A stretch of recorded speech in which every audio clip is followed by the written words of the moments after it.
This winter, the stars of USA Track and Field have been heating things up indoors. 2 weeks ago in New York, Lolo Jones announced with an exclamation point that she is back. And Lolo Jones has come back in emphatic style. And ready to clear all obstacles in her path.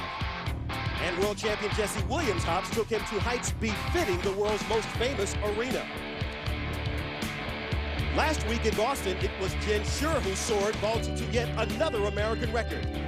Adam Nelson and David Oliver prove they are still forces to be reckoned with. Gets the edge first. This week, the world comes to Fayetteville, Arkansas. Allison Felix and a galaxy of American Olympic stars are challenged by Veronica Campbell-Brown and a field loaded with top international talent.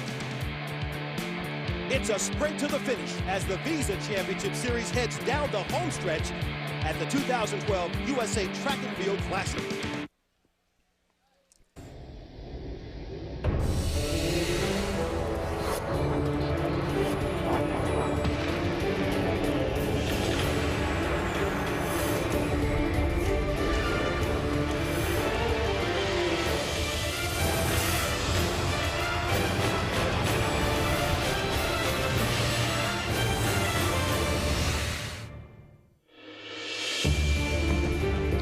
The 2012 indoor track circuit has moved to Fayetteville and the University of Arkansas inside the Randall Tyson Indoor Track Center. A nice crowd on hand for this third stop on the Visa Championship Series Tour.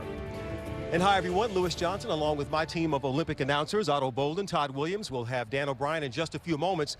And we've got some great fields for you here today. But Otto, already a big buzz about the short sprints, maybe an early glimpse at the USA versus Jamaica matchup. Yeah, Lewis, the buzz is justified because we're going to get to see two of the world's fastest women, Allison Felix, come up against Veronica Campbell-Brown in that women's 60. On the left, you see Veronica Campbell-Brown. She has the last two Olympic titles. Allison Felix has 3 outdoor 200-meter world titles, except the last one when Veronica Campbell-Brown finally got her first world outdoor title. Allison Felix has not run at this event in almost 6 years, but it should be very interesting to see these two young ladies who are used to each other at 200 match up in what I think is Veronica Campbell-Brown's very good event, the 60-meter dash. And Todd, there are 3 distance events on the docket today, but I know you have a close eye on the men's mile. I think the men's mile is going to be smoking. Silas Kiplagat, the 22-year-old world championship silver medalist last year. I think he's really going to do some damage today and try to get under 350 if the pace is hot up front. And who's going to challenge him? Leo Manzano, the Texas grad, the 4-time NCAA champion. This is his launch for 2012 to hopefully get him to London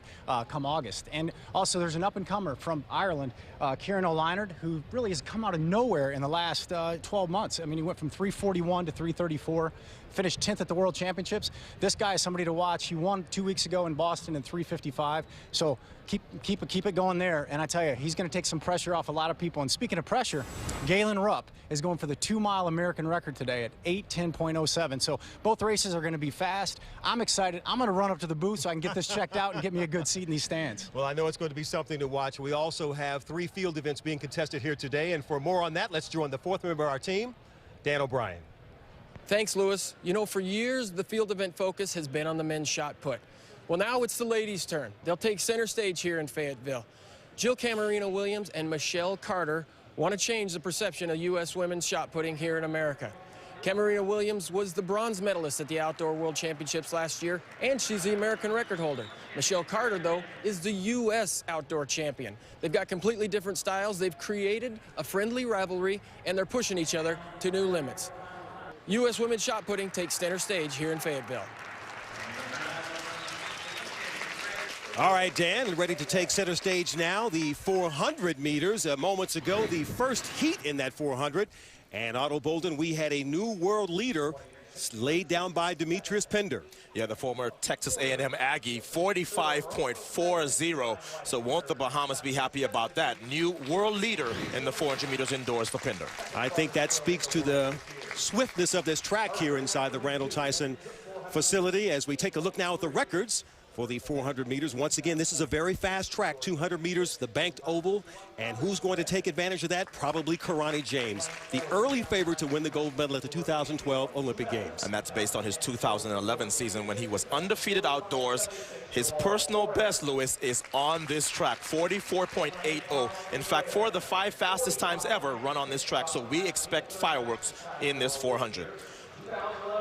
Next to him is Jamal Torrance, who made the U.S. team in 2011 when Jeremy Warner was injured. Did not make the finals, but he was indoor champion for the U.S. 3 years ago in 2009. And a look at the rest of the field here. The first 2 lanes are open. That's typical in a qualifying heat in the 400. You try to keep those inside lanes open, but there's Calvin Smith. He's got great pedigree in sprinting. His father was the 2-time world outdoor champion in the 200, former world record holder in the 100 meters. But Karani James ready to have a moment. And Karani James has a nice streak now. As I said, undefeated outdoors. His last bad race was a fall that he had at the NCAA championships in 2011. So all of Grenada looking to see their young star in this 400. David Neville, the Olympic bronze medalist from Beijing, on the outside.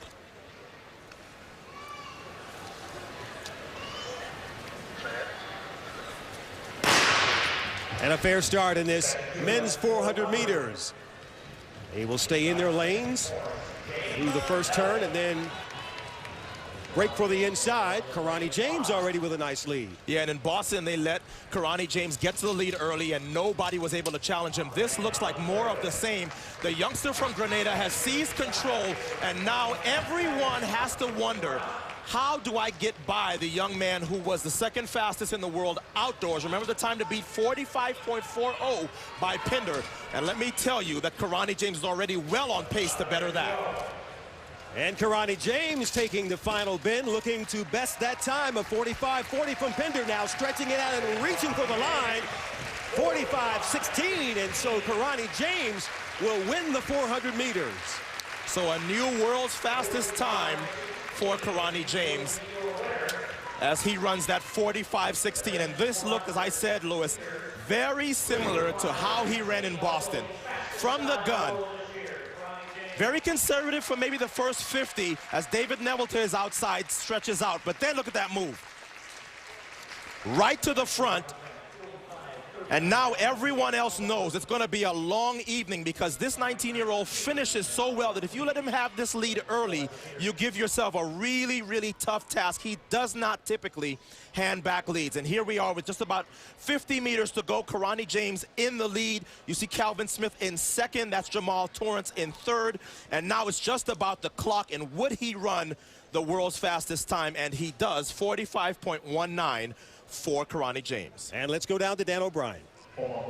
All right, Karani. Advantage or disadvantage, seeing the heat in front of you run, knowing what you had to beat. It's always an advantage. I mean, not just knowing the time what they ran, because I know the whole field was a lot of great quality guys that are very capable of doing great things. So yeah, of course it helped me. You're the odds-on favorite right now early on. You feeling the pressure? For what? To the 2012 Olympic gold. Did you know that? I don't think I'm the favorite. I think, the defending champion is always the favorite, and I mean, there are a lot of great guys out there, a couple guys that didn't run last year due to injury, but, I'm just going to go out there and represent my country and try to perform my best. All right, thanks. Thanks. Well, Dan, Karani James has won the hearts of a lot of people because of what you just saw right there. See his humility because he is the favorite to win the gold. Karani James wins in 45.19. Back in a moment.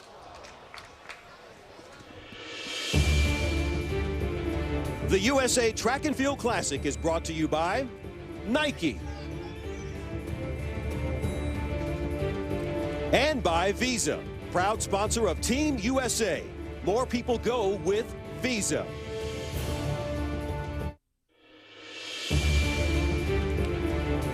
And we're back in Fayetteville, Arkansas as the Visa Championship Series continues, the 3rd stop in this 2012 season. And you're probably familiar with the rules of how this Championship Series works. All the athletes trying to gain as many points as possible because they want to win that $25,000 courtesy of Visa in 2 weeks. And last weekend in Boston, it was Jen Schurer making history at the Reggie Lewis Center with this American record in the pole vault. That was 16 feet on her first attempt, and look at her face. And Adam Nelson tied for the Visa Championship Series lead with an impressive mark in the shot put. And so Shura and Nelson having an excellent indoor season. As we take a look at the current standings, Shura leading, Lolo Jones, Dee Trotter following her. And then a tie at the top of the leaderboard with Terrence Trammell, Adam Nelson, and Ryan Whiting from the shot put, now standing in third. And now on the track, the women's 1,500-meter run, 7.5 laps of this 200-meter banked oval. Take a quick look at the records. And in this field, an excellent field, we've got Tissam Lakoud of Morocco, finished 4th in the 1,500 meters at last year's World Outdoor Championships.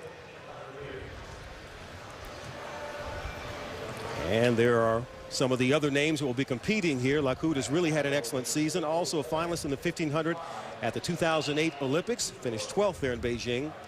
And she is the Moroccan national record holder.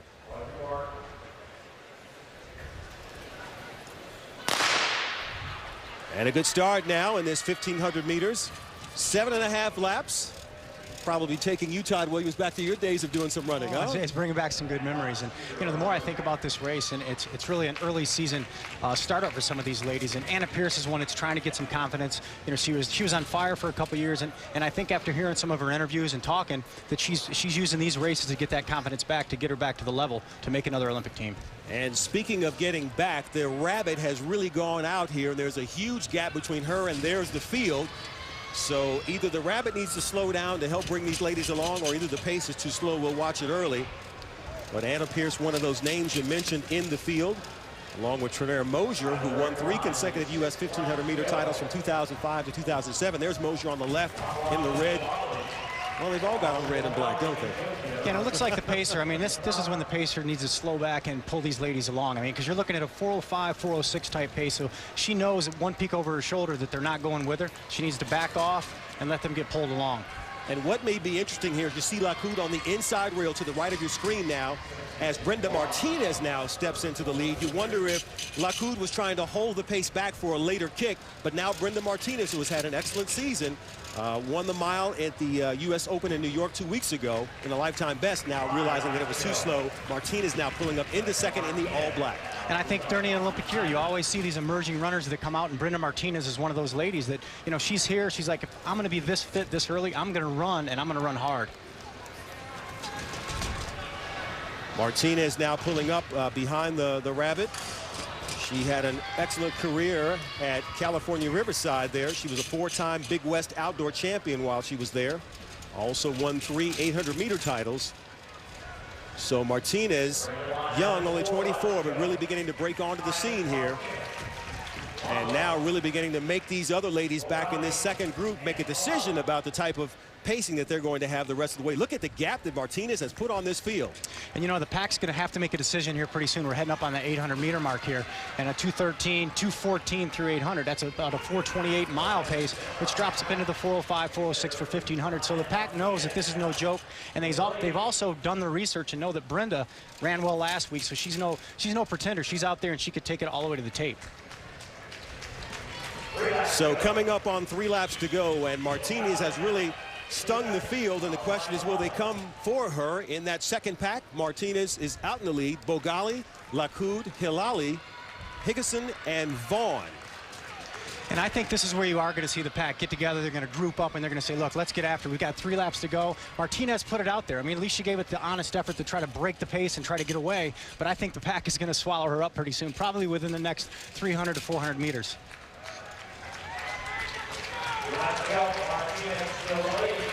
Back in that field, Anna Pierce with the red hair, just passing that 2 laps to go mark with the number 6 on her hip, struggling to come back from some illness and sickness. They've really changed her diet, tried to help her recover better, train better, but still doesn't seem to have the legs back, as Brenda Martinez, the 24-year-old, continues to lead here in the women's 1,500 meters. And I could be wrong, Lewis. I mean, it looks like Brenda's hanging on really strong. I mean, she's got the confidence, and that's what you have to look for in these early season meets. Girls come off the confidence of running earlier races and just really running hard, and she's got away. These girls are going to really have to start kicking. So under a lap to go now, and Brenda Martinez, who took the lead after a slow early pace, now leads down the backstretch, and now there's a bit of a rush from behind her. Martinez trying to hold on, but beginning to tie up.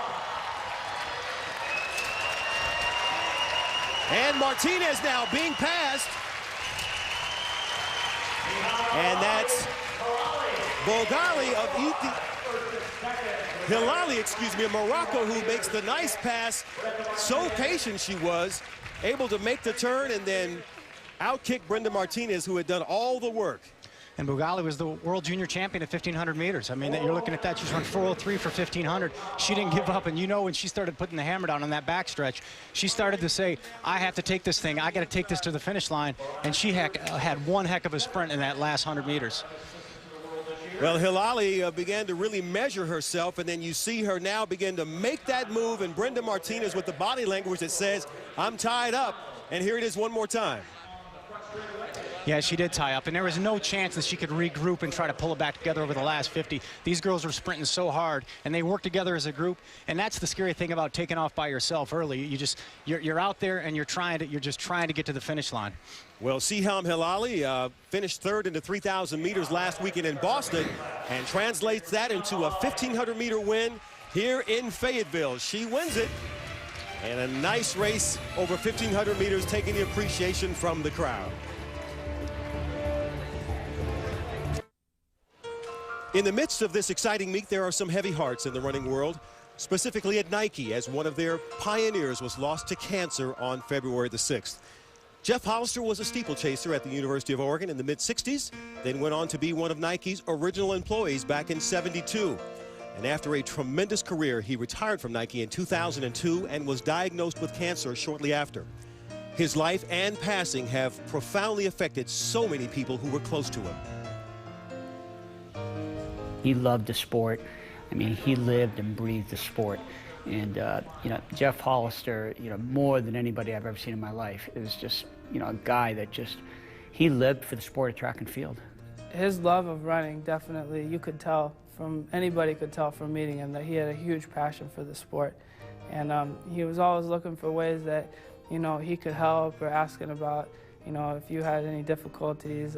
He'd give you really positive advice, and it was just really always refreshing talking with him. Jeff always wanted to know what he could do to help you, even though he was going through the hardest, you know, ordeals more than anybody else. And that, to me, is what really makes Jeff Hollister, you know, my hero. You know, I've seen all the greatest heroes from Nike Sports for the last 30 years, but I'll tell you, not one of them compares to Jeff Hollister. And in his honor, all of the athletes in this mile named in his honor are wearing special bibs. And Kieran O'Leinert is wearing a special singlet in memory of Hollister. With this race, we pay homage to a pioneer of the sport in America, Jeff Hollister. And now let's go to PA announcer Paul Swangard. Now, ladies and gentlemen, we ask that you join us in a moment of silence in memory of a great ambassador for running and the sport of track and field, Jeff Hollister.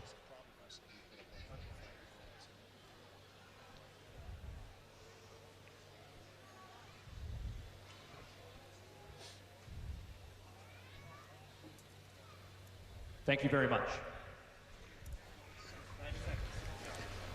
And so these athletes have to tuck the memory of Hollister in their hearts and in their spikes, and as he would have it, it's time to race. And so now the Jeff Hollister men's mile. And a look at the records. Saw the 2012 best. And Silas Kiplagat of Kenya, winner of the mile 2 weeks ago in New York, is one of the favorites, Todd.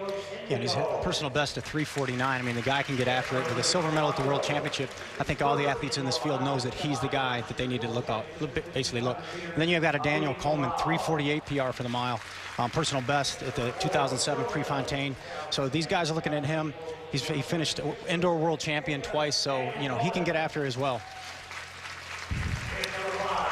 Leo Manzano, University of Texas grad, 2008 Olympian, 350 miler in his own right, 356 PR, and again, this is his opener for 2012, so I'm sure he's looking to do big things.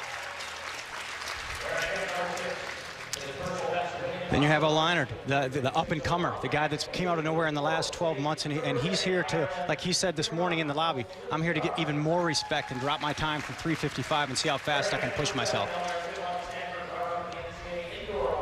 And so an excellent field here for this men's mile, including the names you mentioned and a couple of other standouts. Amin Lalou of Morocco, a great 800-meter runner, is now running the mile.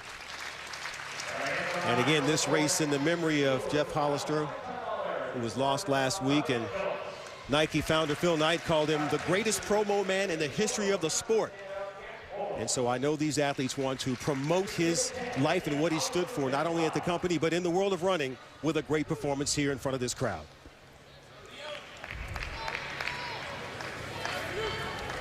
Todd, moments before a big race like this, what's going through your mind?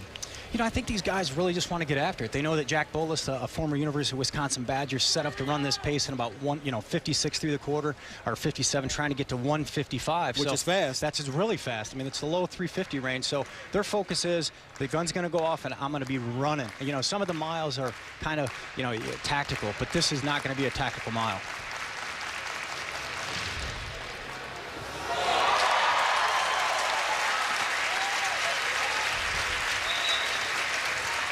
Fans reacting to some of the field events as they take their final thoughts here in the men's mile about to start.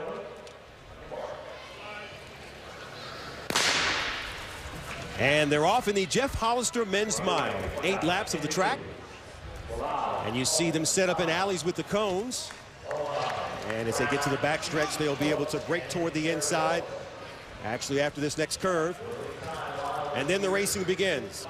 Silas Kiplagat, silver medalist in the 1,500 meters, the metric mile at last year's World Outdoor Championships in Daegu. We expect him to be right there along with Daniel Coleman, silver medalist in the 1,500 meters at the 2006 and 2008 World Indoor Championships. So guys who have incredible experience running at high level here in Fayetteville, running at this Visa Championship Series Tour event. What's your sense of the early pace? Well, he's getting out after it. I mean, they're going to be coming through the quarter here and so, 57, 58 seconds, and that's pretty much right on it. And you can tell that the pack is already strung out. So that means they're getting out after it. They're running really hard. There's no packing up. I mean, we're going to see a really fast time today. 57.2 through the quarter. That's right on. Pace setter's doing his exact job. So Jack Bolas, who is responsible for the early tempo, has got a nice little gap. I remember my days of doing the rabbiting. You want to have a little gap to make them work for something. As we see Kieran O'Leinard moving up on the outside, trying to move up his position. There he is. And in third position is Jeff C., the Ohio State grad. He had a great race at Penn State a few weeks ago, running 3:56, and he's really doing big things in 2012. You see some early jockeying there as O'Leinard's still back in the back in the red uniform, and he is got the long legs, so you see him move to the outside of that lane to make sure that he's got plenty of space to be able to stretch out. And look at Manzano, the little guy right in front of him who has so much running experience. Leo Manzano with the number 4 hip bib. And Leo Manzano over the years is just a really great strategic runner. When he's on, he's on. 157.3 through the 800, so that puts him at 3:53, 3:54 pace, right on what they wanted to. Now, I know that the pack is a little bit off that, but these guys can really hammer down that last 400 meters to get that pace down to low 350s. So Bolas continues to lead the pace, followed by Ndiku, Brown, C, Kiplagat, Amin Lalou, Coleman, Manzano, and O'Leinard is back there as well. And a little look back there for Bolas as he brings him through with 3 laps to go. He's done an excellent job. And Ndiku, Caleb Ndiku now, who's in the lead. Only 19 years old, the 2010 World Junior Champion at 1,500 meters. With a 3:49 outdoor mile PR at 18 years old. So that's incredible, this kid isn't it? can run, and that's the reason this field is the deepest in the history of this event. So Ndiku with the long legs continues to hold his lead, followed by Daniel Coleman. 2:56.7 through 1,200. So these guys are going to really push hard over the last 400, getting into the low 350s. What's your sense of what Kieran O'Leinard is doing? You know, he was the winner in Boston last week, ran a lifetime best of 3:56.01. Is he playing rabbit back there in the red? I think at this type of tempo, I think he's just trying to hang on and get another personal best. He said he wanted some respect, and I think if he can finish hard over this last 200, he's going to earn that respect from the world. But this is what you know is going to happen with a lap to go. Ndiku, Coleman, Silas Kiplagat, as they now have the top 3 positions. And now beginning to stretch out that lead going down the backstretch. It's Caleb Ndiku, the 19-year-old, really opening up the stride. And Silas Kiplagat of Kenya right there behind him, home straight away. And Kiplagat and Ndiku battle it out, and they're leaning at the tape, and it looks like Silas Kiplagat got the lean right at the tape. So Forrest Ndiku in second, but a nice little hug afterwards because of a great stretch run. And this is the type of running that everyone appreciates here in Fayetteville. O'Leinard finishes in 6th place. And that time by Kiplagat is a new world leader. And this is kind of a payback for Ndiku and Kiplagat, because Kiplagat was beaten by Ndiku in a 3,000 meter just 2 weeks ago. So he's probably thinking, you're not going to beat me again. So coming down his home stretch, he started the dig, has a little bit more leg speed, especially over the 800 meter distance. So you're seeing that pull through in the last 100. You're seeing his turnover. You're seeing him grinding. Both these guys ran an incredible race with a world lead of 3:52.6 in the 1 mile. So Silas Kiplagat able to turn on the jets, and he gets a nice victory here in Fayetteville as we go down to Dan O'Brien. All right, Silas, you did the same thing to Bernard Lagat in the first week, maybe a little payback from last week in Boston. Tell me about your strategy on that last lap. So in the last lap, I normally plan myself very well so that in the last lap, I see who is in front of me, or if there's anybody, I plan on how to attack him in the final meters or in the cup. Did you know you had enough to finish him off in the last 50 meters? Yes, I knew it because I was just feeling it because I saw my fellow Kenyan athlete. He was stretching, but I was still just relaxing. And then I had to say in myself that in 100 meters, I must beat this guy. And I did it. All right, congratulations. Thank you so much. So a nice stretch run for Silas Kiplagat, and he takes the win over Ndiku. And a great memory here for Jess Hollister as they really run to honor his life. Kiplagat winning with a new world leading time. Big Monday features a pair of women's college basketball games on ESPN2. At 7 Eastern, number 11 Tennessee hosts 7th ranked Kentucky. This game is also available in spectacular ESPN 3D. Then at 9 Eastern, it's number 3 Connecticut and Oklahoma. Big Monday presented by Bud Light as part of Play for K at Rivalry Week on ESPN2, ESPN3, and also streaming live on WatchESPN.com and the Watch ESPN app. And up next on the track, our first of 2 heats in the men's 60-meter dash. And we take a look at some of these athletes. Otto Bolden in this first heat featuring Richard Thompson.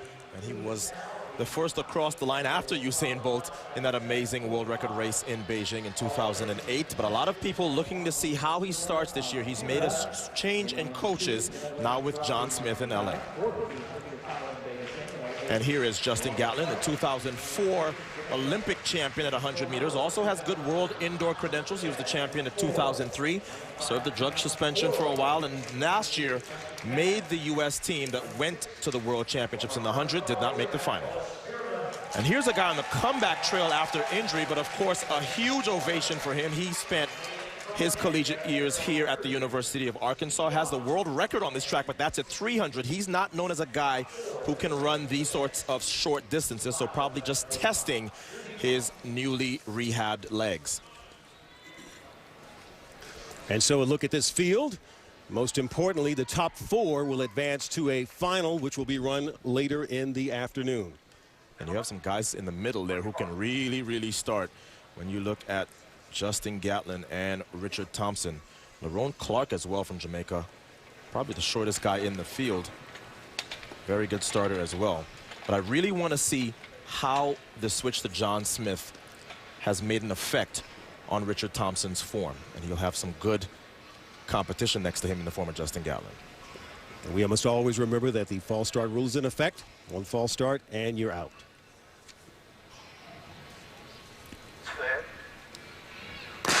Fair start in this first race, and the top 4 are going to advance to a final later, and Justin Gatlin looking to try and hold on there, but in the middle of the track, it was Lerone Clark and trick traps and Richard Thompson there.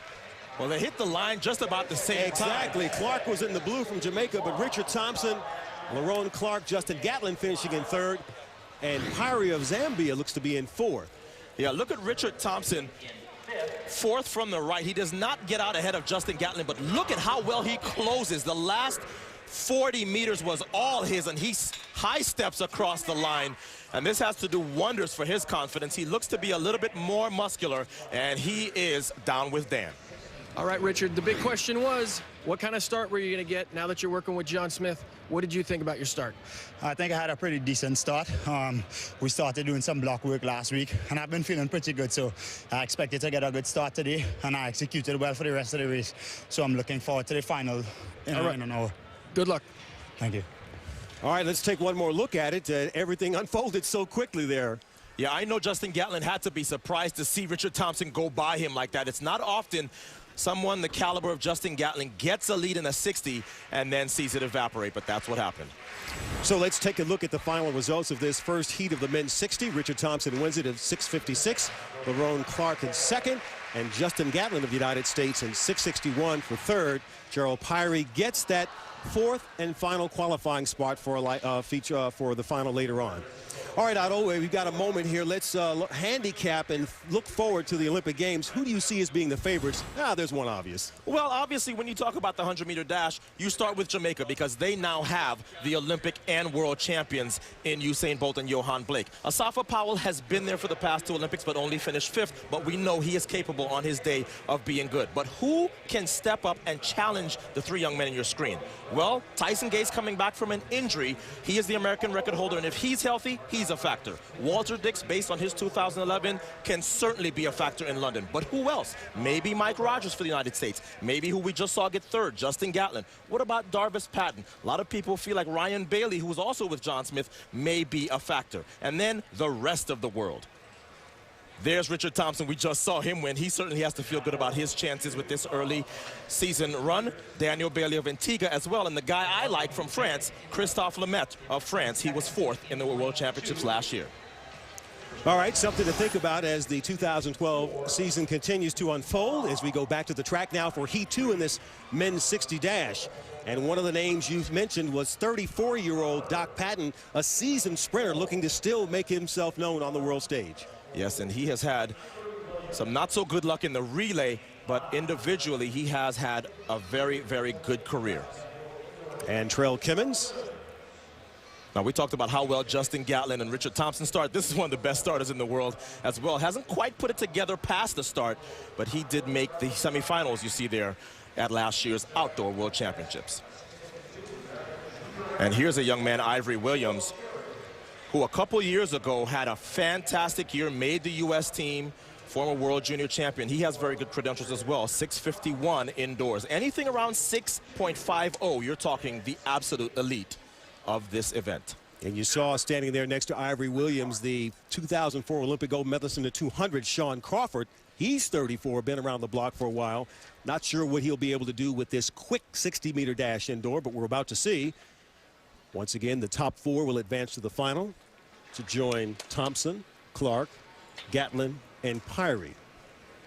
I really feel like the first heat had a lot more of the big guns, but this is setting up to be probably a more competitive race. A lot of guys evenly matched in this second of two semifinals. Top four get to the final.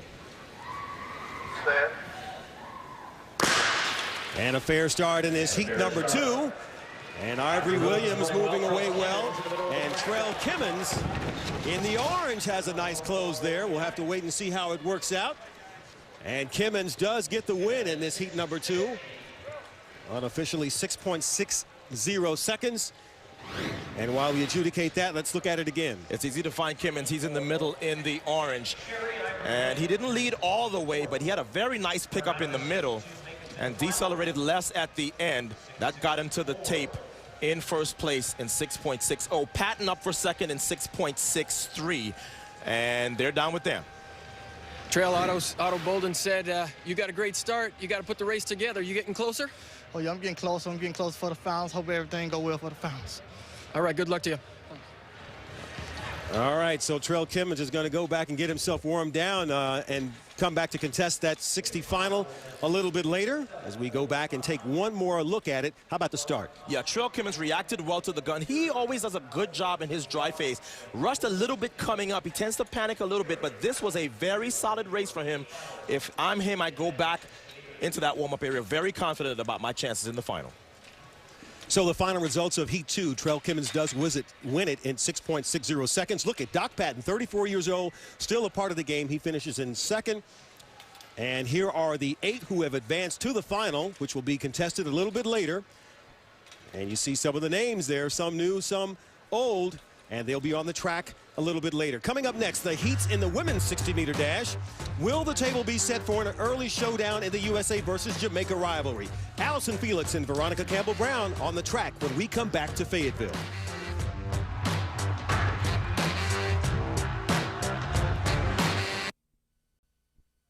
Back at the University of Arkansas, the Randall Tyson Track Center, where there has been lots of success over the years. 40 national championships, 19 indoor, 10 outdoor, 11 cross-country titles, all in the John McDonnell era, and you can't forget about some of the other great coaches who are now carrying on the great tradition here.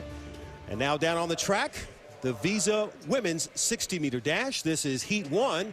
A quick look at some of those records that may come into attention. Maybe the 2012 best could be approached later, but Veronica Campbell-Brown, a lady who knows a little bit about records. As a matter of fact, she spent 1 year as a Razorback back in 2004. And what did she accomplish in 1 year? Well, she was the NCAA indoor champion at 200 meters, named an All-American 4 times, captured 3 SEC titles in that season. Oh, and by the way, she set 6 University of Arkansas records. Many of them still stand today, Otto. Yeah, and what a great career she has had. You would think that Bolt has been the most successful Jamaican sprinter ever. You would be wrong. The young lady on your screen has the best collection of medals for Jamaica. And right next to her, there is Muna Lee, who would have run here quite a bit as she went to the university to LSU. But she made the Olympic team, the last 2 Olympic teams for the United States at 200 meters in 04 and 08. And here's the young lady, the Grande Dame on the outside, stirrup, 40 years of age from the Bahamas. And she won the Olympic gold with the Golden Girls of the Bahamas back in 2000 in Sydney. If you're 40, you ought to stand up for this one. This is amazing to see her out here, standing next to an excellent field in this first heat of the women's 60, with Veronica Campbell-Brown right in the middle of the track in lane 4. And I'm surprised to still see Veronica Campbell-Brown running, because in 2011, she ran 1 race in New York, blew away the field, and we never saw her again in the indoor season. Well, she did the same thing this year at 50 meters, but yet here she is. So clearly she's feeling good, and her coach wants to keep her in the competitive mode. Top 4 advance to the final.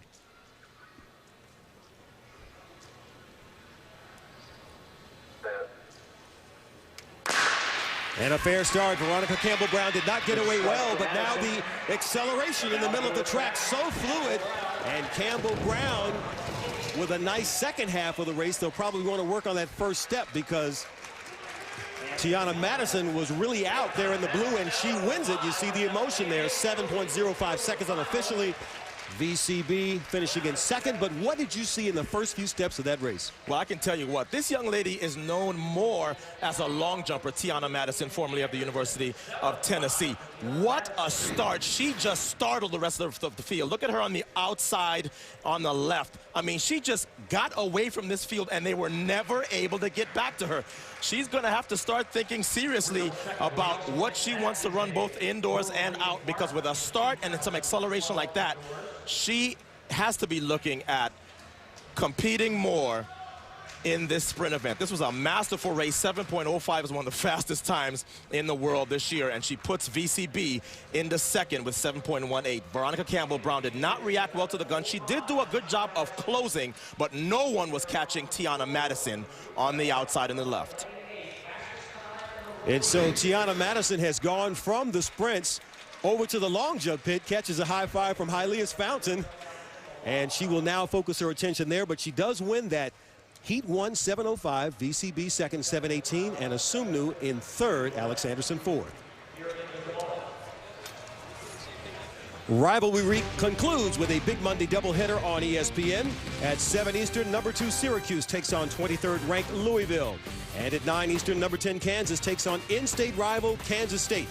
Big Monday presented by Bud Light as a part of Rivalry Week on ESPN, ESPN3, and also streaming live on WatchESPN.com and the Watch ESPN app.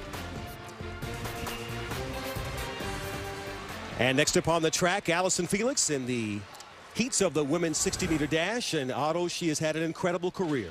Yeah, but last year was the first time since 2003, Lewis, that she left the World Championships without individual gold. And earlier, Dan O'Brien caught up with Felix just after she arrived here today. Allyson, your first competition of the season. What do you expect here early on? I'm not sure exactly what to expect, but it's all about just improving my start. You know, it's a stepping stone to trials and just have a little fun. You know, you're one of the most versatile sprinters in the world. Are you ready to tell people you're going to run the 1-2-4? Are you going to run the 2-4? What are you going to do this season? Well, not ready to decide anything until before trials. You know, I'm going to train as if I'm going to do a double, but I'll see.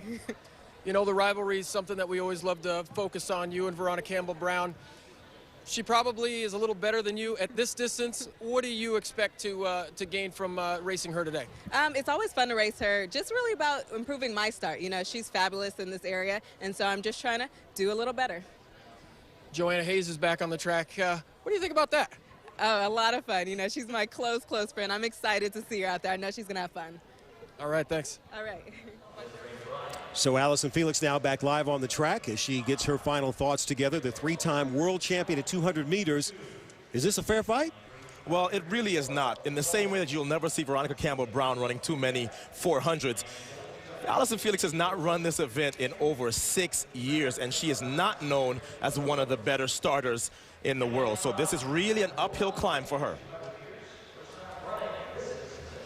And here's a young lady who had a fantastic run in Boston from the Ivory Coast. 7.09 personal best, but what a great run she had down that 60-meter track in Boston as she took the win a week ago. Great starter, great accelerator. And take a look at the field. And we see lane 8 is empty. Allyson Felix will be in the middle of the track in 5, and Ohuri, as you mentioned, in 6, just to her right. And with all the talk about the Veronica Campbell-Brown, Allyson Felix showdown, make no mistake about it, Allyson Felix has to get out of this heat, because sometimes she can have the kind of start where if she does not react well and get out with the rest of this field, it simply is not enough time to recover. And we saw Veronica Campbell-Brown get out poorly and then recover. Allyson Felix doesn't quite have that kind of acceleration. So a lot of nerves here, I think, for Allyson, because she knows that she has to have almost a perfect race to qualify for the final to meet VCB. And top 4 will do just that. And a fair start in this second heat, and Allyson Felix already at a deficit, but look at Ohuri, and now Felix coming back, really showing some moxie there. That's a nice close by Allyson Felix, who's got the longer legs and really known more for her 200-meter sprinting. It really was a great job of Allyson Felix of not letting the field get away from her. She didn't have a good start, but she doesn't have to have the best start. Ohuri, second from the left, had the best start. But watch Allyson Felix just take her time and let the speed come out, and almost catches Ohuri on the line. 7:08 for Ohuri in first, and then Felix in second in 7:10. This is a very good job of patience, and her confidence has to be very good as she heads to this women's 60-meter final. Look at Allyson Felix track down Ohuri and just know, okay, I don't have to catch her, just have to get to the final when she's down with Dan. All right, Allyson, you just had to get to the final. You talked about your start earlier. What did you think of your start? I think it's coming along, you know. I just have to be patient with it and keep at it. Didn't let them get away. It wasn't maybe the start you wanted, but Ohuri got out. You didn't let her get away, gave you a chance at the end. Yeah, just try to stay in contact. Hopefully I can put my start together a little bit better in the final. All right, good luck. All right, thank you. All right, Allyson showing some moxie there in this short sprint. Ohuri does get the best of her in this qualifying heat, but she'll be on to the final. Allyson Felix in second, Kia Brookings in third. And Lakia Brookings in third and Jenny Tarmo in fourth. And these are the finalists. And now we have the matchup, Veronica Campbell-Brown and Allyson Felix, USA versus Jamaica in the women's 60-meter dash. And still to come, Olympic champion Dawn Harper preparing to defend her 100-meter title in London. She'll be on the track in the women's 60 hurdles a little later.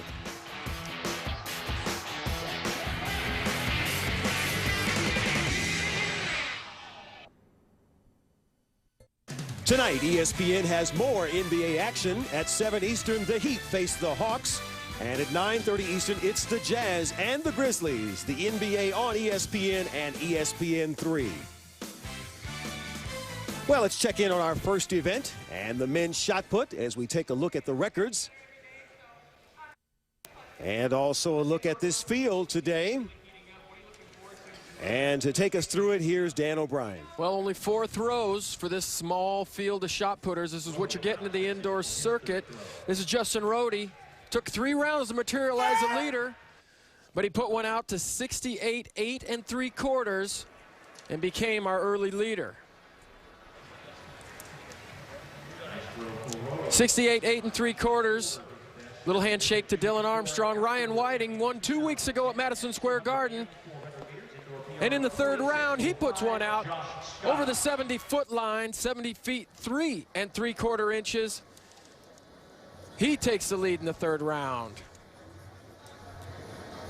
And that's as much celebration as you're going to get from Ryan Whiting. 1 fist pump, and he's out. Canadian champion and world silver medalist at last year's World Championships, Dylan Armstrong. A little bit out of form early on in the season, goes out to 67 8 1/4 after a shaky start to wind up in 3rd position.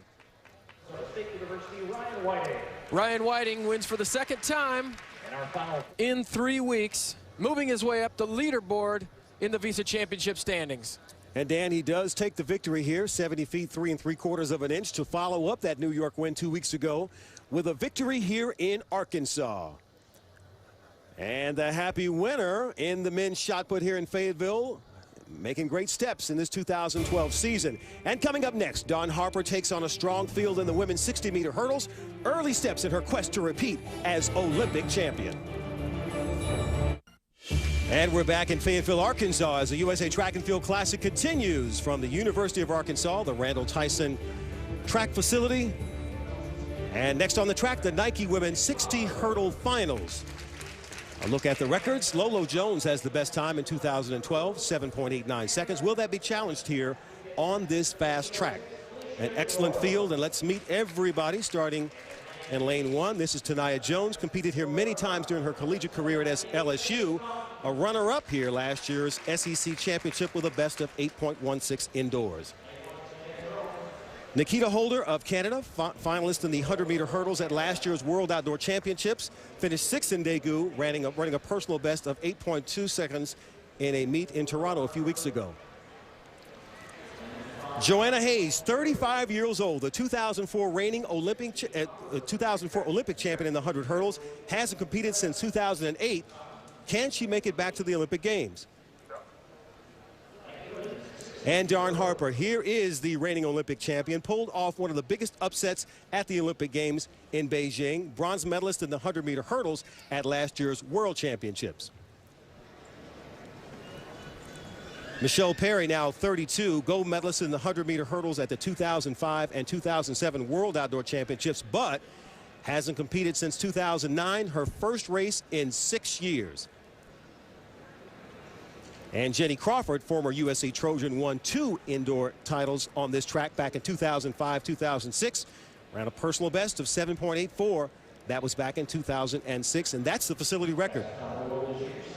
And Felicia George of Canada, finalist in the 100-meter hurdles at last year's World Outdoor Championships, finished 7th in Daegu, and recently ran a personal best up in Canada. And Hylias Fountain, the silver medalist in the heptathlon at the 2008 Beijing Olympics.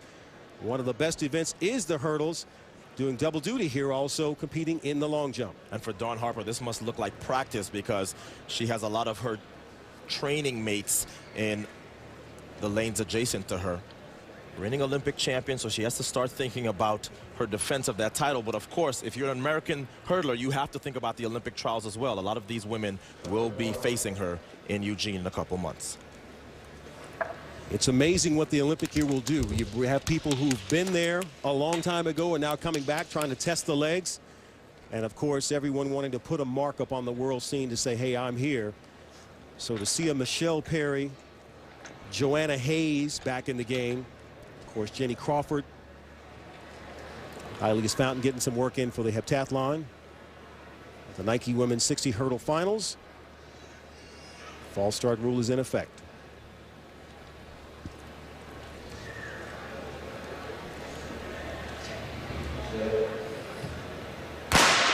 And a fair start. And Jenny Crawford running well. And look at Dawn Harper there flailing toward the end to try and catch her up. But Jenny Crawford, the 28-year-old, with an excellent run. And finishing unofficially in 7.97 seconds. And that's a seasonal best for her, and that's why she looks so happy with it. Dawn Harper did not get off to a particularly good start. She came on, though, for second in 8.03. But look at Jenny Crawford, third from the left. Quickest out of the blocks, and then did not give back the advantage that she sees early. Look at a nice move on the outside by Dawn Harper, but just comes up short as Crawford is able to break that magic 8-second barrier for 7.97. The reigning Olympic champion, 8.03 for second, and Felicia George of Canada, 8.16 for third. Crawford is with Dan O'Brien. All right, I'm here with a happy couple. This was like a training session for you guys. Half that field was who you line up with every day in practice. Yes, that's exactly what it was. Bobby Kersey told us, come out here and focus on you, but we need to see where you are training group-wise. Jenny, you got a great start, and didn't look like you were peeking over your shoulder or anything. You were running for your life out there. Tell me about the race. I was running for my life, and I felt like I got out good, and I was just concentrating on sprinting, and I did see her in my peripheral, and we 1, 2, 3 and dove for that line. You know, Bob Kersey said to me the other night, he says, I put enough girls in the race, I'm going to get a gold medal out of one of you. That's what's going to happen. Oh, yeah, definitely. Too many, high-caliber girls to not get a gold. All right, congratulations, ladies. Thank you. And one more look at the start, Otto. Yeah, and Jenny Crawford has always been able to start well. And against her training mates today, she was able to get the better of them, and that was the difference this evening in Fayetteville. You see her stumble a little bit to the left. She's third from the left of picture. But such a strong athlete that Dawn Harper was not able to catch her before 60 meters came. And so the final results, Jenny Crawford does win it in 7.97 seconds. Dawn Harper in second. And excellent running by Harper. And Crawford looking forward to a big 2012. And we're back in Arkansas. Time to catch up on some of the field event action. The women's shot put. A quick look at the records and the field here today. And the ladies throw that 8.8-pound shot put around like a rag doll, but don't be fooled. This is not a girly event. Jill Camarena Williams won bronze at the last World Championships, and Michelle Carter is looking to make her second Olympic team. And both are the subject of our Nike Athlete Insight. My name is Jillian Camarena Williams, and I hope to be the first gold medalist by the United States in the women's shot put. My name is Michelle Carter, and I hope to be the gold medalist in the Olympics and American record holder. Looking at the men and how well they've done, it's helped me really know that I could get to that level. For us, it's so exciting to watch them. It's brand new. We get to watch them compete and see how they do it. They're an amazing group. We have 4 guys, about to be 5, that could just win at any moment. It's always good to have someone pushing you that's close by that you're going to see a lot. Every day I'm thinking about Michelle, thinking what she's doing. If I'm slacking off, what is Michelle doing? All right, I better start working harder. Seriously, do you really think about what I'm doing at practice? I do. I think a lot about what you're doing. And any day, we don't know what could happen when we compete against each other. On the days when I don't want to go outside and practice, I'm like, well, Jill probably practicing today. If you're struggling and you need to hit, a certain mark that day, or you just need a little bit extra motivation that day, you put a cone out and be like, all right, here's Michelle's mark. It's always friendly and it's always, hey, how's it going? But at the end of the day, we want to beat each other, obviously. Last year was a great year. I had some great performances. I had a great season, but I know I can do more, and that's kind of what I focus on. I hope we can like continue to do that and show other girls that this is possible and you can do this. And I think if you guys keep watching, you'll see both of us breaking it this year. So make sure you're watching us because you're going to get some American records out of both of us. That's true. All right, Dan O'Brien, take us through the highlights. Well, this was pretty much a two-woman show in the second round. Michelle Carter in that patented glide technique that she learned so well from her dad. 1984 silver medalist Michael Carter puts it out to 62 feet, 7 3/4 of an inch. Next, we get a good look at JCW, Jill Camarina Williams in the second row. She blasts one out there, almost to the 65-foot line, 64.6 1/2. And in the third round, again, she doesn't waste any time to keep the pressure on her opponents. She spins out to 65, 3 1/4 inches. And if this stands up, it would be a new American record. They have to get out the steel tape to measure it. But she said she was ready for a new American record. They got the steel tape out, and it was a new American record, 65 feet, 3 1/4 inches in only her second meet of the season. Carter had one more chance to match her. She just couldn't quite do it. 62 feet, 5 3/4 inches for Carter. Camarina Williams gets the best of this rivalry today. She's working as a volunteer assistant at the University of Arizona right now, and she and Craig Carter knew they were ready for an American record. And so the final results, Jill Camarina Williams wins, Michelle Carter in second, and afterwards, Dan caught up with her. All right, I'm here with that friendly rivalry we talked about. Let's start with you, Jill. Great competition today. An American record after a fantastic season last year, an American record. How do you get better every week? You know, I was hoping for a little bit more today. I've been training really well. We changed up my cycle a little bit this week, but, you know, to come out here and improve on the American record, I'll take that any day. Michelle, you seem like you're chasing her constantly. What's it going to take to beat her? I'm just going to continue to work hard. I mean, she had a great meet today, and I expect her to throw well indoors. And this is a good outdoor meet for me, indoor meet for me. So I'm excited. So we're going to keep working hard and see if we can catch up with her by in 2 weeks. Yeah, in 2 weeks. You guys talked about pushing each other on a daily basis in workouts. You know, what is it like to be in that rivalry? It's fun. I mean, to have someone that is on American soil that you can see often, it helps us get better, and it makes us where we are today, where we're top in the world. So I thank her every day to push me. And, you know, when she got that 62 in round 2, I knew I had to step up. So it's a lot of fun having her to compete with. It's got to be fun for you as well. It is. It is. All right. Thanks, ladies. Thank you. So Camarina Williams and Michelle Carter, all hugs and kisses for now, but both after big things at the U.S. Olympic trials and the big stage in London later this year. Big Monday features a pair of women's college basketball games on ESPN2. At 7 Eastern, number 11 Tennessee hosts number 7th ranked Kentucky. This game is also available in spectacular ESPN 3D. Then at 9 Eastern, it's number 3 Connecticut at Oklahoma. Big Monday presented by Bud Light as a part of Play for K and Rivalry Week on ESPN2, ESPN3, and also streaming live on ESPN.com and Watch ESPN app. And next on the track, the college men's 4x400 meter relay. Florida holding the NCAA record set back in 2005. And we had a late scratch. Penn State is out, and so the 3 teams contesting this relay: Arkansas, LSU, and South Plains. Look at the fields. Of course, the first 2 lanes are open. 2 laps of the track for each competitor, and they'll pass the stick to keep the 4x400 meter relay going. And really a great advantage, Otto, running on this 200 meter perfectly banked track inside this facility. Considered, again, one of the fastest in the world. Well, we saw Karani James run the world's fastest time. This is, I think, the fastest oval 400 meter sprinting. LSU has the outdoor record in this event. Set.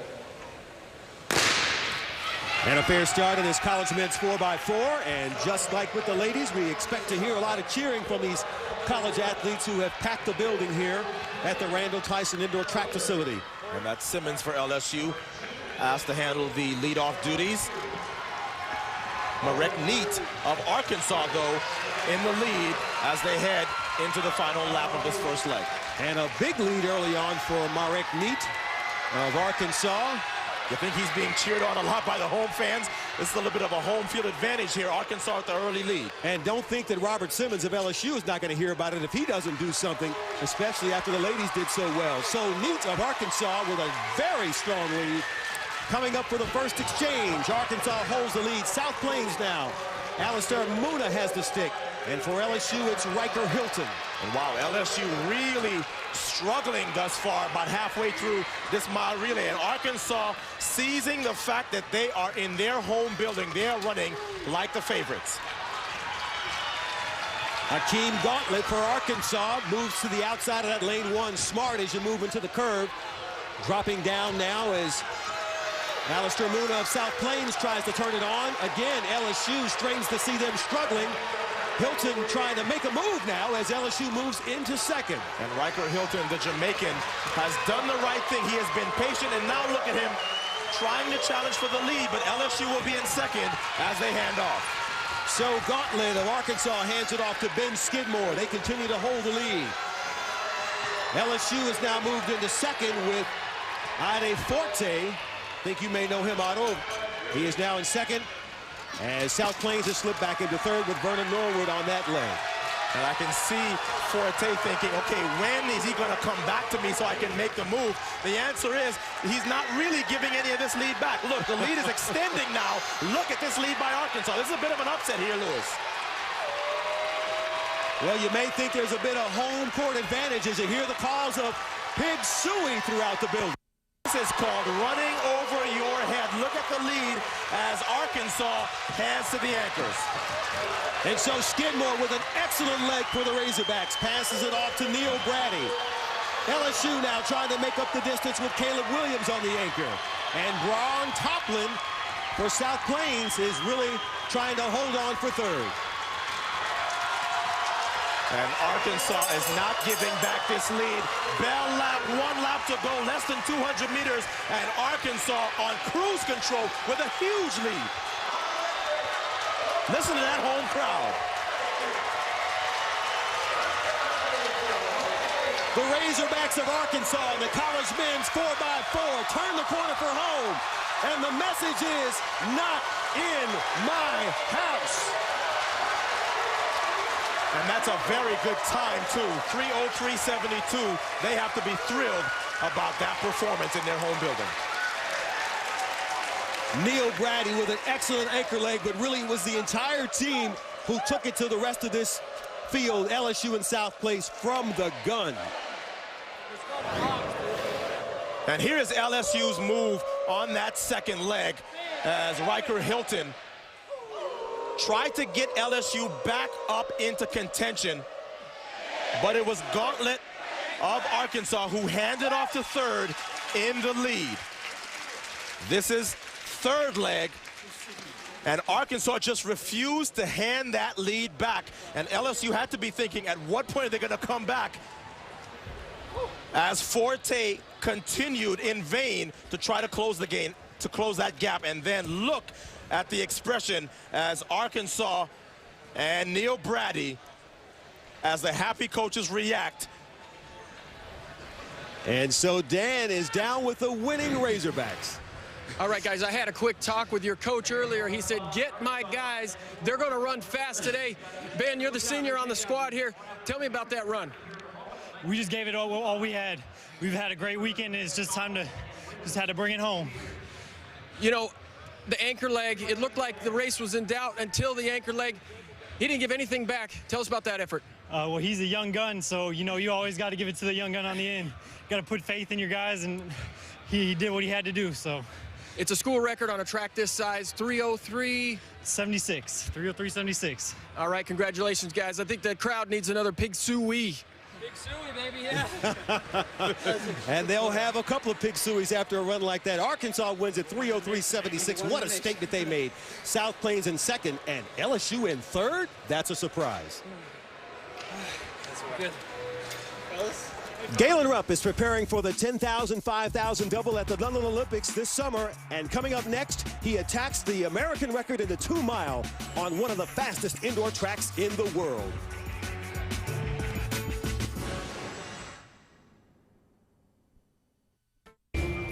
And we're back in Fayetteville, Arkansas. We've heard a lot of Pig Suey here so far today, as the Razorbacks having a great time not only competing but hosting this USA Track and Field Classic inside the Randall Tyson Track Center. And next on the track, the Nike men's 2-mile. You see the American record, 8:10:07, held by Bernard Lagat, set back in 2007. We're going to keep a very close eye on that time as the race develops. As we look at the field, a small field, but one that could have an impact, and especially with the man, Galen Rupp. There is Rupp, regained the American indoor record for 5,000 meters last year in Birmingham, England. He broke Bernard Lagat's record by 6/100ths of a second. Now he's trying to take down Lagat's American record for 2 miles. Finished third in Boston in the mile last week, running 3:57:10. And this 2-mile race is underway here in Fayetteville. And Lewis, I think right from the start, you're going to see Craig Miller, former University of Wisconsin All-American, sub-4-minute miler, really take the tempo out hard. He's looking, Rupp's looking for a 4:06 first mile, so this is going to string out really fast. I think those guys in the second pack are going to have to chase a little bit and hope Rupp falls off. But I'm really thinking that after running 3:57, that he can do some damage and get really close to that American record tonight if he's on. You have to think that that fast mile last week, as you see Alberto Salazar there on the inside of the track with the black hat, that's his coach, giving him specific splits. But you got to believe that that mile he ran last week was a setup to this, maybe a bit of a slower tempo, but carrying it over 2 miles to assault this record. It's right now held by Bernard Lagat. Galen Rupp, the 2008 Olympian, finished 13th in the 10,000 meters in Beijing. And as this Olympic season develops in 2012, now tucked into second behind the Rabbit, Craig Miller. Rupp has his eye on the 10K again and may double back to the 5,000, but that, of course, depends on what happens in that first race. So everything that he and his coach Alberto Salazar are doing is calculated as they move toward the Olympic trials later in the summer and then, of course, the games. And as Alberto would tell you, I mean, this is an early season 2-mile race for him. Yes, they want to break the American record, but the most important goal is the Olympic Games and running really well and trying to get that medal in London. You hear Salazar barking out the times. And Galen Rupp talked to us about a recent record that has really given him a lot of confidence. You know, breaking the American record last year was huge for my confidence in the 10,000 meters. It's something that I looked to try to do ever since graduating from college and had been a goal of mine for a really long time. And so to finally be able to do it and, you know, to run a time like that, you know, I know now that even at my best, I'm not too far off from some of the top African runners who were running more or less the same time. And I think that's the key. I mean, he's not intimidated anymore. I mean, when he goes over to Europe, he's not going over there to finish in the top 10 or to finish in the top 5. He's going over there to win, and they've taken notice. I mean, the world knows about Galen Rupp. I mean, this guy's the real deal. Rupp tucked comfortably behind Craig Miller, who is doing the pacemaking duties here. Again, this 200-meter bank track is so much different than what we saw in New York the first weekend, that small, tight track in the Garden. 200-meter bank track last week in Boston, but this is the one that really gives every athlete from the 200 to the 400 up to the 2-mile confidence that they can run fast, and that's why Galen Rupp has chosen this facility to take a shot at this American record in the 2 miles. So Miller continues to hold the pacemaking lead, followed by Rupp. I mean, he's right there. You see the grimace on Alberto Salazar's face. He is so intense. Rupp there in second, Bumbalo in third, Rono, Ritchie, Pfeiffer, and Coe. But really now the story is this front pack with Miller continuing to lead, and we'll look for that mile split coming up soon. And look at how relaxed Galen Rupp looks. And we found out earlier today that he does have a bit of a head cold, but he was going to come out here anyway, no matter what, and take a shot at this record and also honor Jeff Hollister of Nike, the gentleman who passed away. We talked about him earlier. This is part of his tribute as well. What are you seeing early on here? I just know Rupp is really, really tough. I mean, you mentioned the cold, but we've seen him compete over the years, and the guy, since basically he put on a pair of spikes in 2002, 2003 at Catholic Central High School in Portland, Oregon, he's been tough. He's been in the record-setting scene his whole career, so this is just another instance of him, you know, pulling it all together. Alberto would not have put him on the track unless he thought he could put on one heck of a performance. And as we see in third, Andrew Bumbalough, I mean, he's trying to hang in there and get a great time, too. Just went through the mile in about 4:10, so, you know, they're off pace a little bit. He's going to have to really do something, but he's so fast. I mean, Alberto and I talked about it. He's from 150 for 800 meters on top of a 26:48 10,000 meters, so he can do some special things over the last 800 meters as well. So as he continues, we'll take a step back and look at college basketball. Rivalry week concludes with a big Monday doubleheader on ESPN. At 7 Eastern, number 2 Syracuse takes on 23rd ranked Louisville. And at 9 Eastern, number 10 Kansas takes on in-state rival Kansas State. Big Monday presented by Bud Light as part of Rivalry Week on ESPN, ESPN3, and also streaming live on WatchESPN.com and the Watch ESPN app. Inside the Randall Tyson indoor track facility here at the University of Arkansas. The U.S. Track and Field Open continues here with the 2-mile. And Galen Rupp, who has now shed the pacemaker, Craig Miller, just about 4 seconds off his intended mile split of 4:06, just about 4:10. And just a moment ago, he did step away. As we see, moving to the outside, which is exactly the way a pacemaker should do it. And Galen Rupp picks it up and really continues to move on, trying to best the American record of 8:10:07. And look at his coach. Listen to this. And so they're running splits, aren't they? Oh, yeah, he's trying to run 30.5s for every 200, and they've went over this over and over in the game plan. And Galen's trying, but right now it's difficult. Maybe the cold's wearing on him a little bit. He's off the pace. Pace setter, you know, came through about 2 seconds, 3 seconds off, so he's got some serious work to do to get that record. Now the win is not in question here, and he's going to get a lift from the crowd as he continues to move along, coming up on 4 laps to go. But we know that Galen Rupp did contract a bit of a head cold when training at altitude as a sinus infection.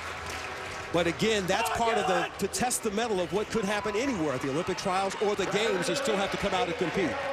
I believe he came out with 800 to go. I mean, he needs about a 2 flat last 800 to get the record. So he definitely has a chance. I saw the guy close in sub 3 minutes for his last 1200 at the U.S. Championships this year. So he can get after it.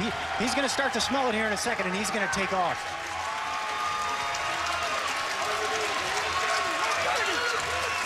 Alberto Salazar giving him the bark and command. It's almost as though he's in his body trying to carry him and will him to this American record. 8:10:07 is what he needs to break Bernard Lagat's mark, set back in February of 2011 at the New York Armory.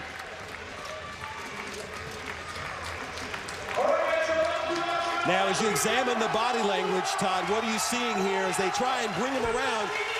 Coming up on 2 laps to go, what do you see? I mean, basically, this is all about practice. This is training. This is what this guy puts himself through every single day in training, is to perform on a level at this stage to try to break American records and pretty soon going after world records. He's going to dig down deep. He's used to this pain. He just needs to push it to the next level. He needs about a 58-second last 400 to break the record.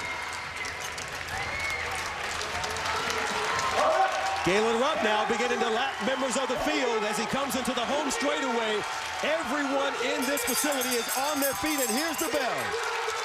He needs about a 30-second last 200 to break the American record. I think the guys in front of him are going to actually help him now. They got to scoot out. He's going to use them to go down the back stretch and push as hard as he can to get that 8:10:07 off the record books. Galen Rupp now moving through the inside, trying to use the other athletes as pacemakers. Takes the home straightaway, looking for 8:10:07. Knees high, arms pumping to the line. He's got it. And he's got the American record. 2-mile record. Wow. What a performance. What a performance. And look at the reaction of his coach, Alberto Salazar, who was right there trackside throughout the entire run.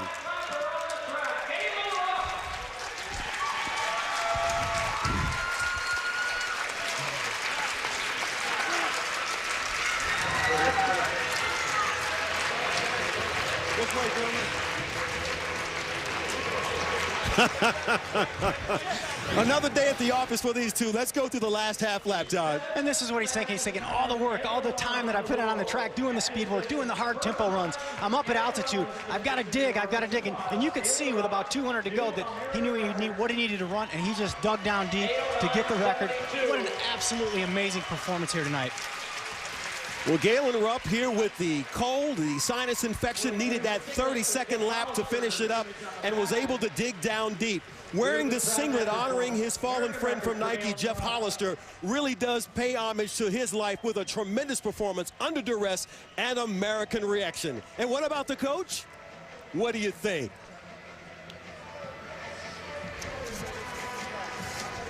And so now the final results for this 2 mile. Galen Rupp with a new American record. Finishes at 8:09.72. That's the new mark. Andrew Bumbalough in second. Aaron Rono in third. And so the team of Salazar and Rupp celebrate in Fayetteville with a new American record.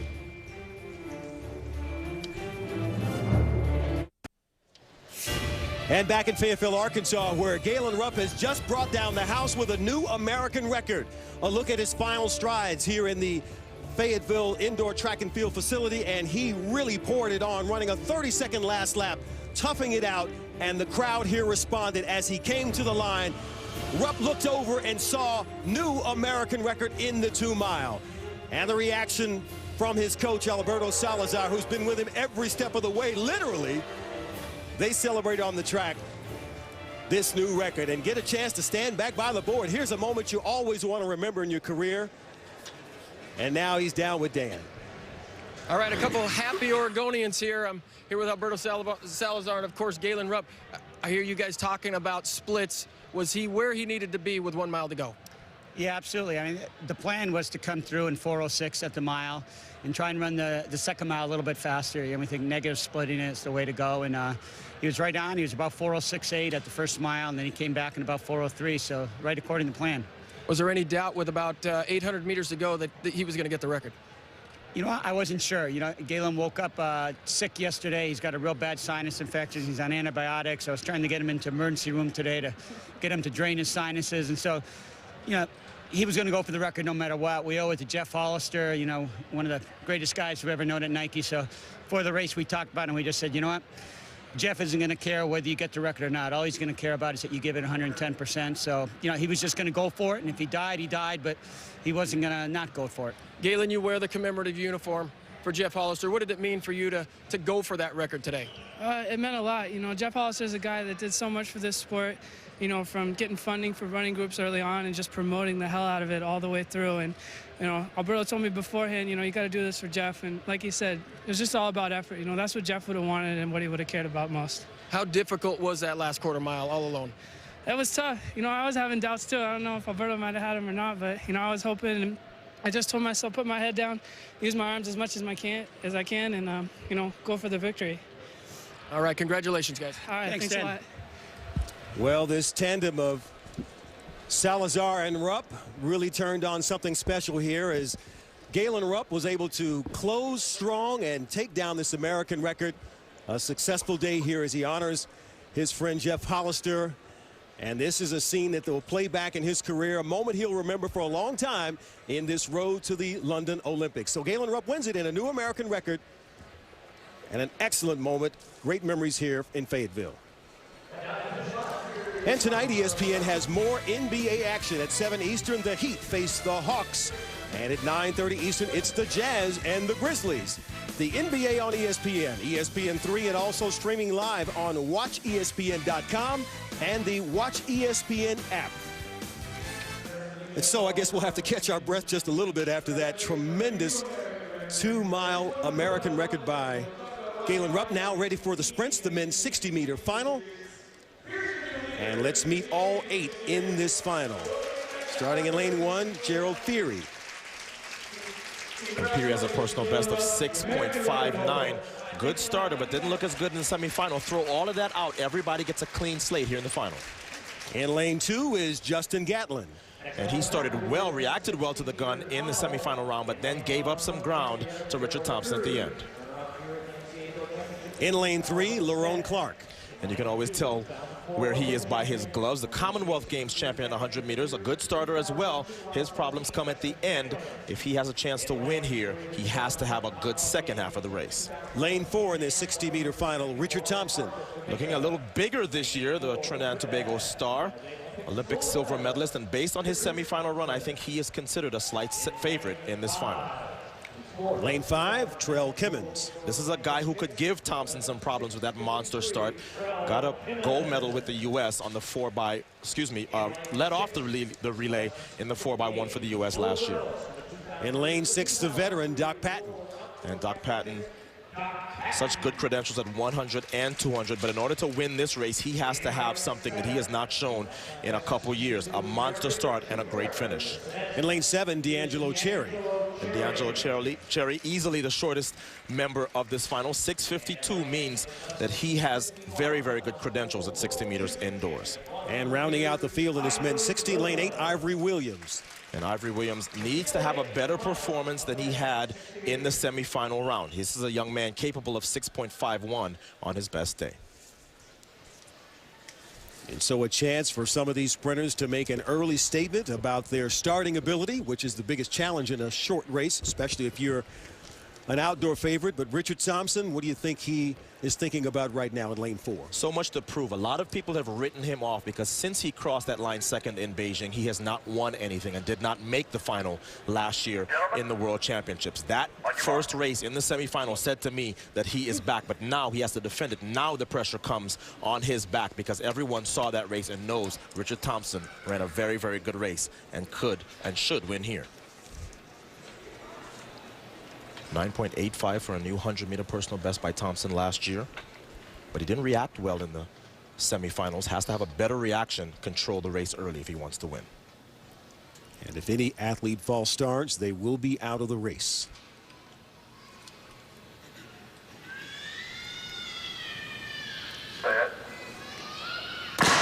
And a fair start in his 60. Trell Kimmins in the orange has an excellent start. Here comes Lerone Clark in the blue, and Lerone Clark will take the win in the men's 60-meter dash. And Thompson pulled up very, very early in this race. 6:51 for Lerone Clark. 6:52, in fact, it's been rounded up to now in the final for the win. Justin Gatlin up for second, the same time as Trell Kimmins, who finishes third. And such frustration for Richard Thompson, who reacted well but stood up very early for my money and then pulled up. And then Trell Kimmins seized the lead, but it was Lerone Clark in the gloves at the end who was able to win this 60. There you see Richard Thompson all over the lane pulling up, and Lerone Clark in the blue, third from the right, gets the win, 6.52. And that is the fastest time in the world this year, so he will go back home very, very pleased with his run here in Fayetteville. Lerone Clark from Gatlin and Kimmins. And down to Dan. All right, Lerone. The prelims don't really mean anything, do they, when you line up in the finals? Definitely, you know what I mean? You work hard to get in the finals, and once you get in the finals, it's, all goes, Tell us about that. Tell us about that race. I knew I could run fast. I wanted to open up with my PR. And that's exactly what I did today, so I'm happy about that. All right, you beat some big guys in that race. Of course, they're good guys, good people to run against. I'm happy to have done it. All right, congratulations. Thank you, man, I appreciate it. So the man with the gloves and the blue uniform comes into Fayetteville and wins the 60-meter final in 6.52 seconds. Justin Gatlin in second and Trell Kimmins in third. And a happy winner is Lerone Clark in Fayetteville. Back inside the Randall Tyson Track Center in Fayetteville, Arkansas, as the USA Track and Field Classic continues here on ESPN. Ready now for the women's long jump as we take a quick look at the records. The American record still held by Jackie Joyner-Kersee from way back in 1994. And a look at the field, including some strong names. You see Hialeah Fountain there, Tiana Madison, Janae DeLoach, and Dan O'Brien is here to take us through it. Well, the women's long jump had some really exceptional athletes begin this competition. This is Janae DeLoach. She's a 2011 U.S. indoor champion. Really the only person that has put any kind of pressure on Brittany Reese over the last couple of years. In the second round, she jumps 22 feet, 5 inches. Not the best of landings, but 22.5 is a very respectable mark. After a big first foul over 23 feet, Brittany Reese responds a little bit with a jump of 21 feet, 9 3/4 inches. This moves her into second place. You can see she's a little disgusted. This is such a good place to long jump. And here we get a good look at Fumi Jimo, now coached by Al Joyner at the U.S. Olympic Training Center in San Diego, and this is her third attempt. Looking down at the board, she bounces out to 21 feet, 7 inches and moves into third position. Little glance down, she keeps her head down, just not quite getting the extension that she needs on the board. Little inspiration from Al Joyner, telling her to keep her head up. And in the fourth round, Bianca Stewart responds with a jump of 22 feet, 3.5 inches, and moves her into second position. With all eyes on Brittany Reese, looking for a big one. Her final jump, she was pressing all day. She couldn't find the board. She had a lot of big jumps today, but a foul for Reese on her final jump of the day. She couldn't find the board all day, giving Janae DeLoach another win over the world indoor and world outdoor champion. And so the final results, Dan, Janae DeLoach does win it in 22 feet 5 inches, and after that, Dan caught up with her. Well, I like surprises, and I think Janae likes surprises as well. You did it again. You beat the world champion, indoor world champion, outdoor world champion. How did you think you did today? I did excellent. I did exactly what I came out to do. That was keep my average up and do what I can to win, and I did that. You know, it looked like a lot of people were having trouble, you know, not fouling today. How did you like this surface? Oh, I love this surface. It's similar to New Mexico where they hold the U.S. Championships, and this surface is fantastic. Well, we'll see you in a couple weeks. Good luck. Thank you very much. Appreciate it. So happy winner, Janae DeLoach, winning the women's long jump here in Fayetteville. And excellent jumping here inside the facility. Coming up next, Allison Felix and Veronica Campbell-Brown square off in the 60-meter dash.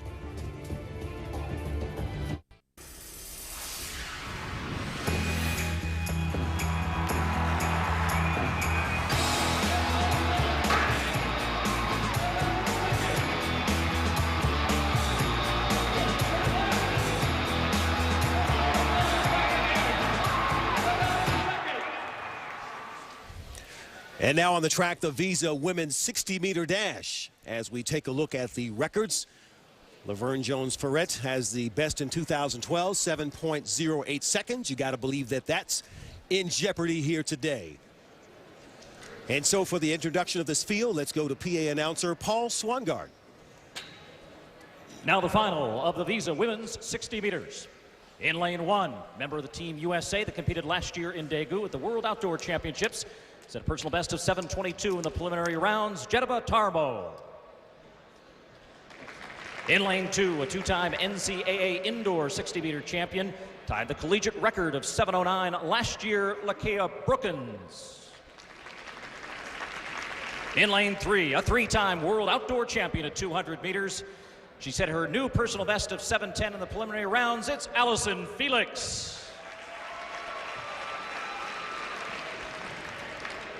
In lane 4, set the world's fastest time at this distance this year in 2012 in the prelims with a mark of 7:05, the 2005 world long jump champion. This is Tiana Madison. In lane 5, also bettered her personal best indoors in the prelims, a new national record for the Ivory Coast. This is Muriel Ahure. And in lane 6, the reigning world indoor champion at 60 meters. Her personal best is 7 flat. Only 6 women have ever run faster. Was an All-American here at Arkansas. Welcome back, representing Jamaica, Veronica Campbell-Brown.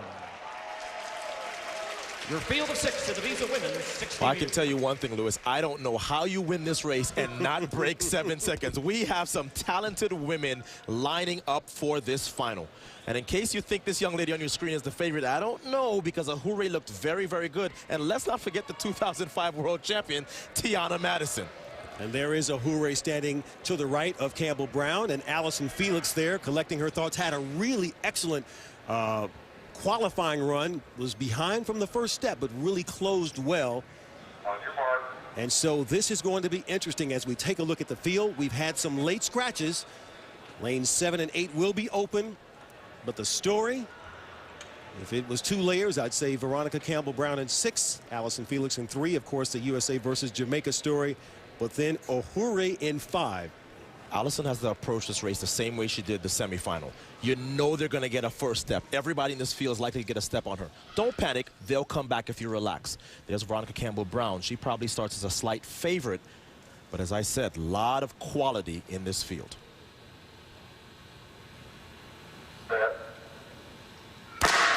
And a fair start, and Ohure got away well. A stumble by Veronica Campbell-Brown, and Ohure pulling it well, but look out for Tiana Madison, who comes up with a late close. We didn't see that one coming. Well, it's not quite sub-7, but it is the fastest time in the world, eclipsing her own mark, as Veronica Campbell-Brown has to settle for second, and Ohure hangs on for third. Allison Felix fourth in 7:11.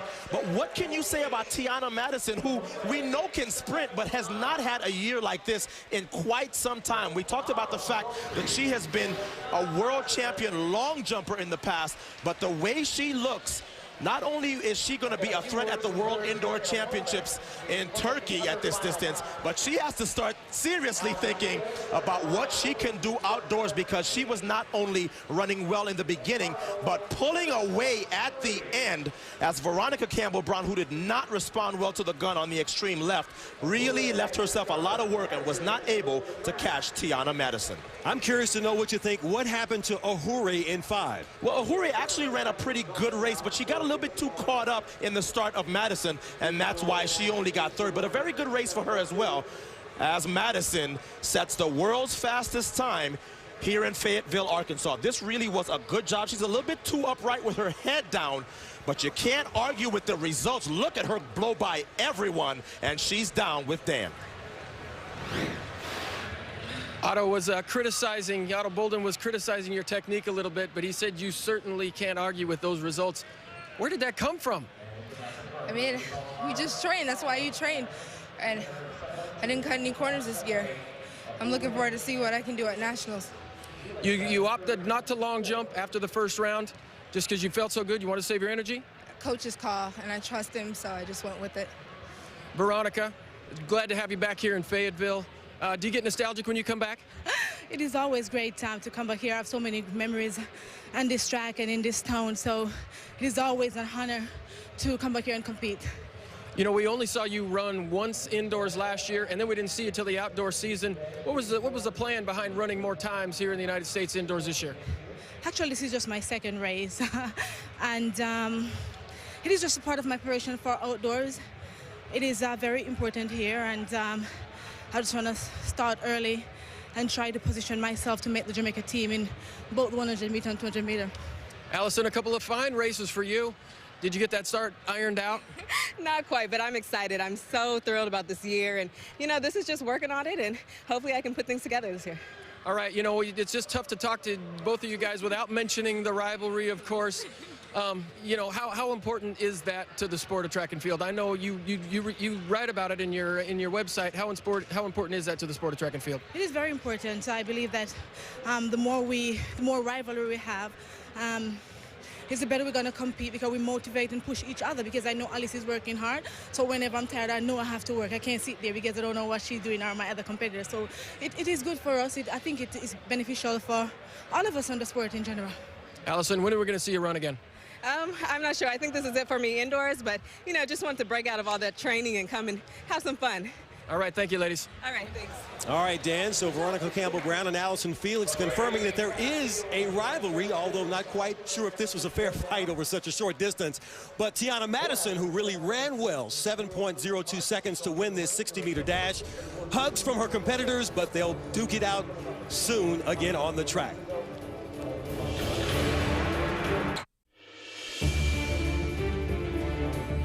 The USA Track and Field Classic has been brought to you by Nike and by Visa, proud sponsor of Team USA. More people go with Visa.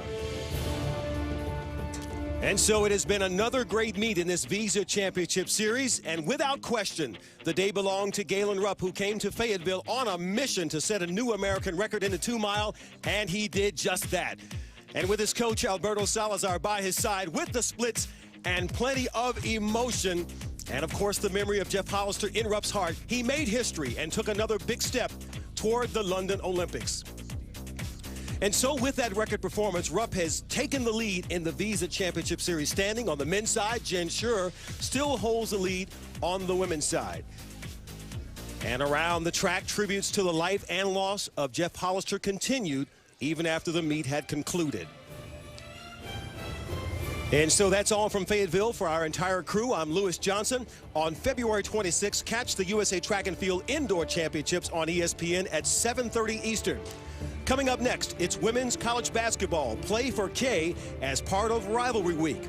This has been a presentation of ESPN, the worldwide leader in sports.